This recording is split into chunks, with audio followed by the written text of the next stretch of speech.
India गठबंधन के पास था बहुमत, फिर भी जीत गई भाजपा। चंडीगढ़ मेयर चुनाव में आखिर ऐसा क्या हुआ कि एक अधिकारी की ड्यूटी ही उस पर उल्टा भारी पड़ गई और देश की सर्वोच्च अदालत सुप्रीम कोर्ट को लताड़ तक लगानी पड़ गई।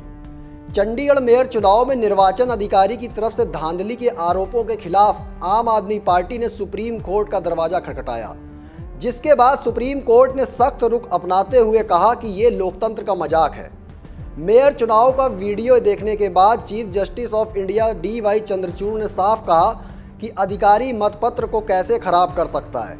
ऐसी हरकत के लिए तो उस पर मुकदमा चलना चाहिए। इतना ही नहीं, सुप्रीम कोर्ट ने कहा कि ज़रूरत पड़ी तो नए सिरे से चुनाव करवाए जाएंगे।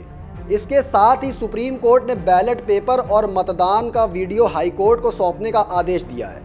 अब इस मामले में अगले हफ्ते फिर से सुनवाई होनी है। अब यहाँ सवाल इसलिए उठ रहे हैं कि पार्षदों का सबसे ज़्यादा बहुमत विपक्षी दलों के पास था, फिर भाजपा ने बाजी कैसे मार ली।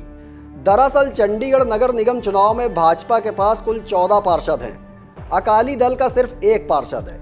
इसके अलावा इस चुनाव में चंडीगढ़ के सांसद को भी वोट देने का अधिकार है।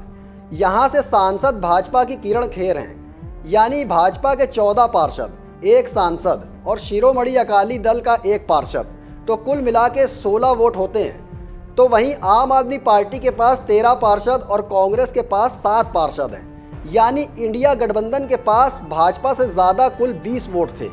लेकिन जब पीठासीन अधिकारी अनिल मसीह ने नतीजे घोषित किए, तब भाजपा के मनोज सोनकर की जीत हो गई।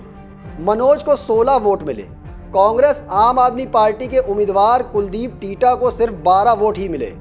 बताया गया कि इस चुनाव में 8 वोटों को अमान्य करार दिया गया है। हालांकि ये 8 वोट अमान्य क्यों करार दिए गए, इसके बारे में चुनाव प्रक्रिया के दौरान कुछ नहीं कहा गया। खुद पर धांधली का आरोप लगने के बाद पीठासीन अधिकारी अनिल मसीह ने जवाब दिया था कि मतपत्र में कुछ टिकमार्क या निशान नहीं होने चाहिए। वोटिंग के बाद वो निशान जिन 8 मतपत्रों में पाए गए, उनको अमान्य करार दे दिया गया। चुनाव प्रक्रिया से जुड़ा एक वीडियो भी सोशल मीडिया पर तेजी से वायरल हुआ था। जो वीडियो सामने आया था, उनमें साफ देखा जा रहा था कि पीठासीन अधिकारी मतपत्रों पर हस्ताक्षर करते या कुछ लिखते दिख रहे हैं। विपक्षी दलों का आरोप है कि पीठासीन अधिकारी ने ही मतपत्र पर निशान बनाए, जिन्हें बाद में अमान्य करार दे दिया गया। अब इस मामले में सुप्रीम कोर्ट ने जिस तरह से सख्त टिप्पणी की है, उससे चुनाव की प्रक्रिया पर तो सवाल खड़े हो रहे हैं।